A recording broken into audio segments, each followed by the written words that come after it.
नमस्कार दोस्तों, मैं हूं Aditya Dhanraj. English wizard channel में आपका स्वागत है। दोस्तों, हम लोग फिगर ऑफ स्पीच पढ़ रहे हैं आजकल। तो ये हमारा चौथा वीडियो होगा फिगर ऑफ स्पीच पर। आज हम लोग 5 फिगर ऑफ स्पीच डिस्कस करने वाले हैं जो कि डिपेंड करते हैं रिपीटिशन पर। मतलब उनमें किसी भी ना किसी तरह का रिपीटिशन आपको मिलेगा। इन पांचों फिगर ऑफ स्पीच को पढ़ने के बाद रिपीटिशन से संबंधित जितने भी आपके फिगर ऑफ स्पीच होते हैं, आपको कोई भी समस्या उनमें नहीं होगी जब भी आपके एग्ज़ाम में वो आते हैं। टीचिंग एग्ज़ाम्स जैसे हो गया और भी अन्य एग्ज़ाम्स में definition as a one word substitution भी पूछे जा सकते हैं।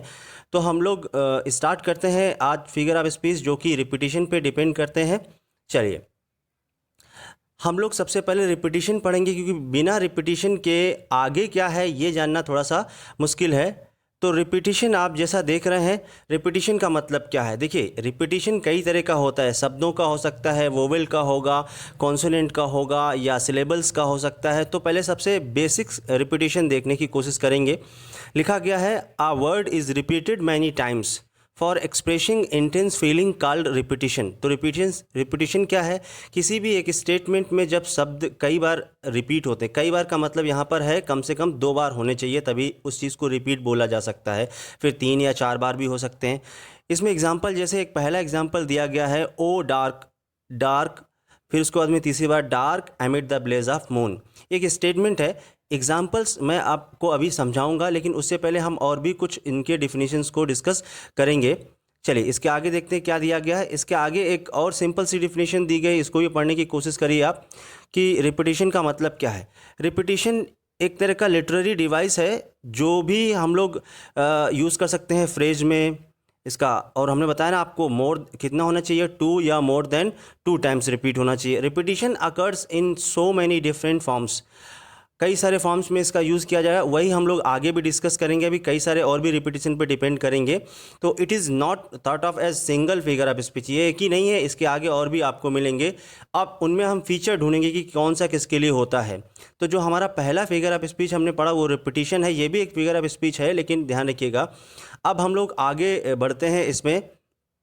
देखिए, रिपीटिशन में वर्ड्स था। अब उसके बाद में आप स्क्रीन पे देख रहे होंगे, इसमें जो है आपका फिगर ऑफ स्पीच वो है अलिट्रेशन। ये सभी आपके एग्जाम में मिलेंगे एग्जाम्पल के तौर पर।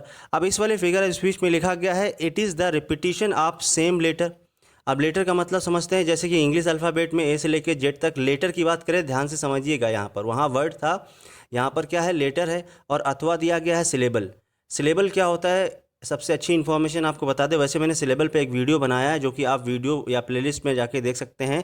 सिलेबल्स एंड स्ट्रेस की बात करेंगे। जब किसी भी शब्द को बोला जाता है तो उस टंग पर, जीभ पर कितना स्ट्रेस पड़ता है। जैसे कि रन बोलते हो तो 1 सिलेबल है, परमिट बोला तो 2 बार परमिट, ये 2 सिलेबल हुआ। तो यहाँ पर लेटर और सिलेबल का जो है वो रिपीटिशन होगा, किसमें, अलिट्रेशन में। और वो भी कहाँ पर हो सकता है, बिगिनिंग में होगा, एंड में होगा, और या कह सकते हैं बिगनिंग एंड तो लेटर होंगे, लेकिन सिलेबल जो है वो कहीं भी हो सकता है। स्ट्रेस वो शुरू में, बीच में या लास्ट में दे सकता है। जैसे कि एग्जांपल आपका पहला यहाँ पर दिया गया है, आफ्टर लाइफ फिटफुल फीवर ही स्लीप्स वेल। तो यहाँ पर जो देखिए, आफ्टर में एफ है, लाइफ में भी एफ है, फिटफुल में 2 एफ हैं और फीवर में भी एफ 1 है। तो यहाँ पर लेटर का रिपीटिशन हो रहा है, तो ये अलिट्रेशन है। अगर शब्दों का होता तो वो क्या होता, आपका रिपीटिशन होता। और भी दूसरा एग्जांपल आप देख सकते हैं, लिखा गया है, in a summer season when soft was the sun. तो यहाँ इस वाले सेंटेंस में देखिए, समर में एस है, सीजन में एस है, व्हेन के बाद छोड़ दीजिए, सॉफ्ट में एस है और उसके बाद में सन में भी एस है। तो ये एलिट्रेशन हुआ किसका, लेटर्स का, और उसके बाद में सिलेबल के स्ट्रेस का। चलिए, अब हम लोग इसके आगे देखते हैं कि क्या दिया गया है, और भी थोड़ा सा जानने की कोशिश करेंगे। लिखा है एलिट्रेशन में, the repetition of the same sound in a group of words.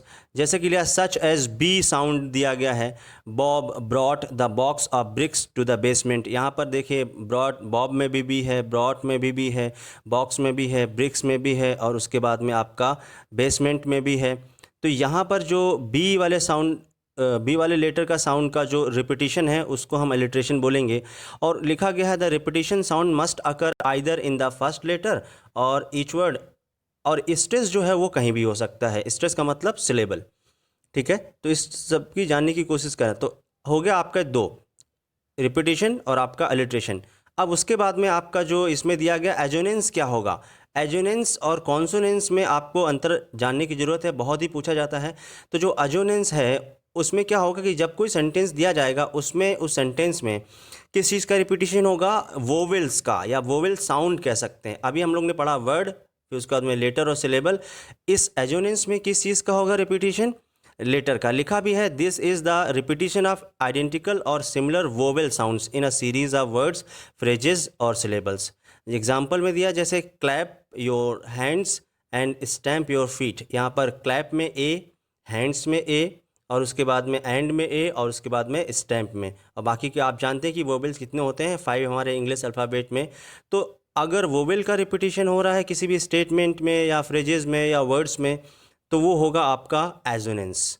ठीक है, इसको जानने की कोशिश करिए और भी इसको थोड़ा सा देख सकते हैं। ये इस वाली स्लाइड में आप देख सकते हैं, इसमें कुछ दिया गया होगा आपके लिए। In assonance vowel sounds are repeated in a line. ये भी वही है, जैसे इसमें एक पहला एग्जांपल आप देख सकते हैं, dear, come near and fear not. यहाँ पर डियर में जो साउंड है वोवेल का, उसके बाद में जो नियर में साउंड है, उसके बाद में फिर फियर में जो साउंड है। तो यहाँ पर जो एजोनेंस में हो गया किसका, वोवेल साउंड के रिपीटिशन को देखेंगे। ठीक है, ध्यान रखिएगा। अब उसके बाद में नेक्स्ट स्लाइड में देखेंगे, अब यहाँ पर आपको मिलेगा क्या, कॉन्सोनेंस। अब आप जानते हैं कॉन्सोनेंस का मतलब क्या होता है, जैसे कि अल्फ़ाबेट में जो अल्फ़ाबेट्स होते हैं उनमें आप वोवेल देखते हैं, वोवेल तो हो गया एजोनेंस में। उसके बाद में कॉन्सोनेंट, तो कॉन्सोनेंट किस पे डिपेंड करेगा, कॉन्सो है ना, कॉन्सोनेंट जो हमारे 5 के बाद जो बचते हैं तो कॉन्सोनेंट में क्या होगा, देखिए बिल्कुल आसान है कि जो भी एग्जांपल दिया जाएगा इसमें किस तरह का साउंड रिपीट होगा, जो कॉन्स्टेंट होंगे, कॉन्सोनेंट होंगे। जैसे कि पहले का एग्जांपल दिया गया है, जैक स्नीज्ड व्हेन ही हियर्ड जाज। तो यहाँ पर जेड देखिए आप, इसमें ब्लू कलर में जो है तो वो डॉटेड है। उसके बाद में एजोनेंस मैंने आपको बता ही दिया क्या होगा, आप उसमें वोवेल ढूंढेंगे, तो थोड़ा सा ध्यान रखेंगे। अब नेक्स्ट स्लाइड इसका देख लीजिए, आप इसको देख पाएंगे। ओ व्हाट इज़ कॉन्सोनेंस, तो लिखा गया है consonance is a figure of speech, दिया गया है in which the same consonant, same मतलब एक ही होना चाहिए, बदलना नहीं, मतलब 2 तो होने चाहिए, उसके बाद में 2 3 हो सकते हैं, 4 हो सकते हैं। Sounds repeat within a group of words. Example में जैसे दिया गया है, traffic figures on July 4th to be tough. तो यहाँ पर देखिए ट्रैफिक में एफ है, फिगर में एफ है, उसके बाद में 4th में एफ है, और टफ में GH को एफ बोला गया है। आप जानते हैं GH भी एफ साउंड किया जाता है। यहाँ पर साउंड से मतलब है, लेटर से मतलब नहीं है, ये ध्यान रखिएगा। तो बिल्कुल आसान हो गया आपके लिए। क्या है एजोनेंस जो है,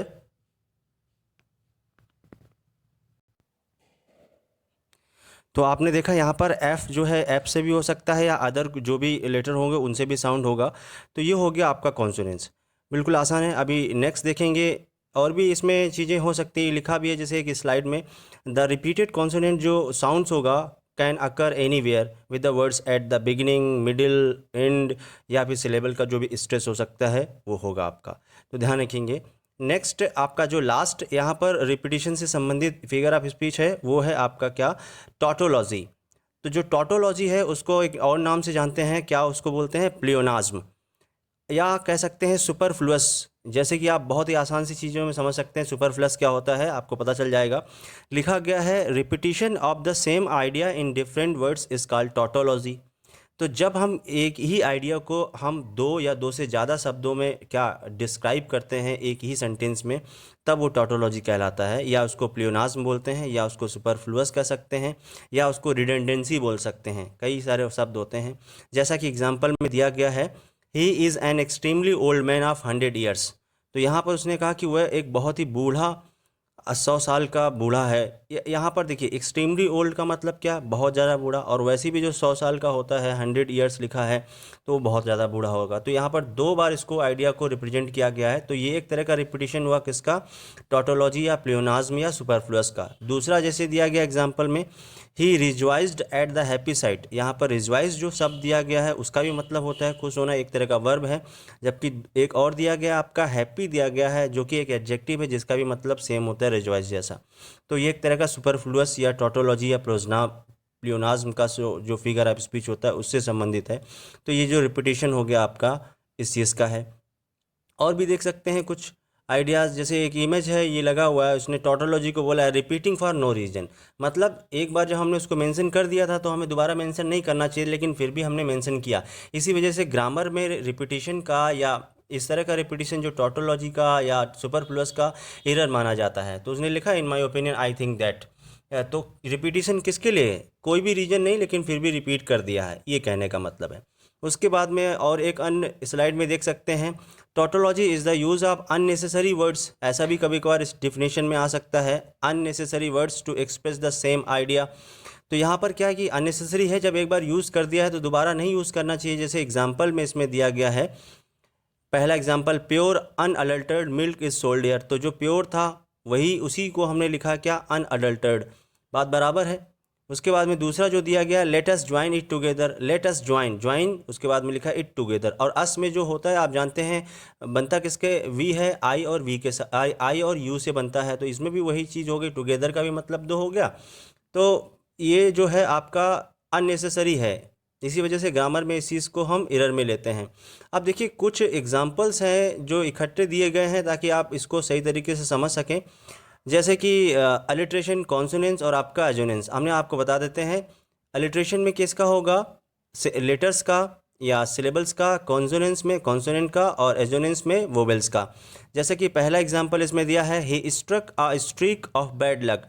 तो इसमें का है, स्ट्रक में सी के, स्ट्रीक में के, उसके बाद में लक में के है, तो ये कॉन्सोनेंस हो गया।